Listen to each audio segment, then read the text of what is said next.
Hello student, in our previous videos we have covered the classification of the wind machine and we have discussed the main two types of the wind machine, that is a vertical axis type wind machine and second one is the horizontal type ax- axis wind machine, and in that we have covered different types again. Under the horizontal axis type wind machine there are five types, and under the vertical axis type wind machine there are two types. In our previous video we have discussed about the vertical axis wind machine, and in that we have again discussed two types, that is a Savonius or S type vertical axis wind machine, and second type is the Darius type vertical axis wind machine. Now in this video we have to discuss about the wind data. So let's start. Wind data. The wind velocity is a vector quantity specified by its magnitude and direction. We know that generally the velocity is a vector quantity. It has a magnitude as well as the direction, and the wind velocity is also one of the same because it is nothing but the velocity, but the velocity of the wind. From the point of view of extracting the energy from the wind, the horizontal component of the magnitude is of the interest. We know that there are generally two components in a vector quantity, that is a vertical component and the horizontal component, but we know that generally on the earth's surface the wind is flowing in the horizontal direction, so the horizontal component of the velocity is taken into account for the wind velocity, that is the horizontal component of the magnitude is of interest. Measurements of wind speed are made by using anemometer. The wind speed is measured by the instrument, and which is the anemometer, which measure the wind speed per hour or after some hours. The wind velocity at any location is usually varies rapidly and continuously, the variation being irregular both in terms of period and amplitude. We know that there is a variation in the solar intensity, so the irregular heating of the earth surface, we know that how wind is created, we discuss in a introductory part of this chapter. When there is a variation in the solar intensity, then the amount of heat in the environment or in the atmosphere of the earth, and also the or non-uniform heating of the earth surface, and due to there is a pressure difference, temperature difference, and hence there is a pressure difference, and due to this difference there is a wind creation or wind is flowing. And we know that at different places on the earth surface the wind is also different, or the variation in the wind intensity or wind amplitude and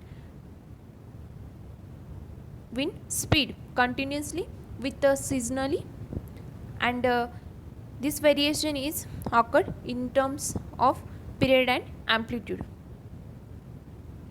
Typical measurements showing the variation of the wind speed with the time at a location are shown in the following figure, that is this figure. This graph shows the wind speed in a meter per second versus time in a second. This is the recorded wind speed in a with respect to time, that is after 10-second interval there is a wind speed measurement, and which is in meter per second. So after plotting this data we get the graph nature like this. It is seen that there are turbulent fluctuation occurring continuously with occasional gusts causing peaks and valleys. In the graph there are many peaks and valleys, and these peaks and valleys occurs due to the variation in the wind speed continuously, seasonally, as well as due to some other environmental parameters. So in the graph we get the valleys and peaks. However, for practical purposes it is hourly speed which is of interest, and this is the quantity generally tabulated. For the practical purposes or where the wind speed is measured, that is in meteorological department, generally the wind speed is measured after some hours, or we can say that hourly speed, and after that there is a analyzation of the wind speed at a particular place at a particular instant. So the speed is tabulated, and which is the hourly speed for practical purposes. This is the graph of typical variation of wind speed with a time. That means if we take the wind speed, or if we measure the wind speed after some second, then we get the variation in the wind speed because some environmental parameters, and we get the different or many valleys and peaks in the graph nature.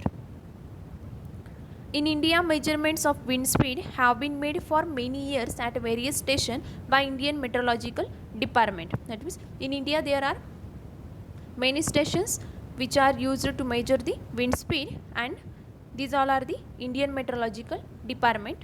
These have been analyzed and tabulation showing the diurnal variation of the mean hourly wind speed, which is in the kilometer per hour for each month, and for the year are available for 37 stations across the country. In our country, nearly there are 37 stations which measures the wind speed, and generally the wind speed is measured after some hours, that is a hourly speed, or which is in the kilometer per hour. That means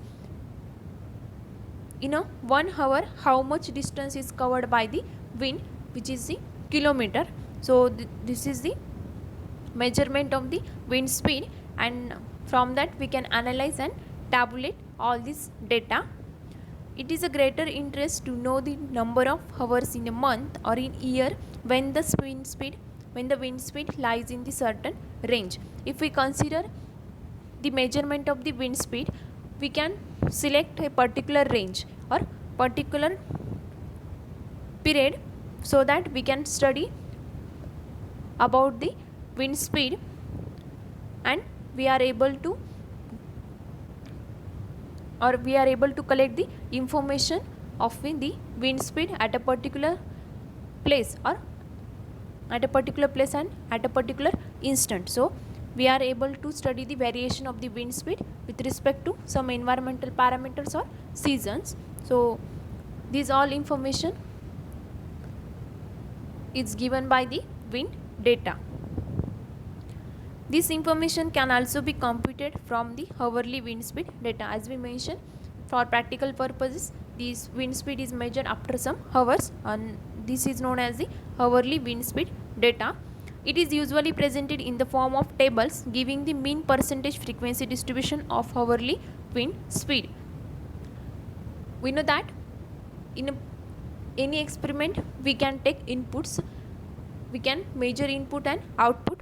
In that we have to measure the wind speed. So the wind speed is in the meter per second, and there sometimes for the practical purposes the time which is in the hours. So after getting all this data, we can tabulate all this data and analyze, and after that we can plot the frequency graph, that is a mean frequency distribution. Then we get the mean percentage frequency distribution of hourly wind speed. So in this way we are able to analyze and tabulate all the wind speed in a particular way. So this is all tabulated and analyzed information is known as the wind data. So from wind data we can get the information of the wind speed at a particular location at a particular time. So the wind data is also very important for the meteorological departments, and this department help us to know the information about the wind speed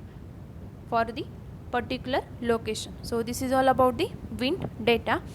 In this way we have covered all the points of the chapter 5th, that is the wind energy. The wind data is the last point of the wind energy chapter. So we have covered all the points of the 5th chapter, and in our next video we will start with the 4th chapter. In previous video we take first 5th chapter, and after that we can mention that we can take the chapter number 4th after the chapter number 5. So in our next video we will start with the chapter number 4, and which is the this chapter is related to the wholly biomass. Biomass is the again the source of energy. So in our next video we will start with the new chapter. So we will continue with new chapter.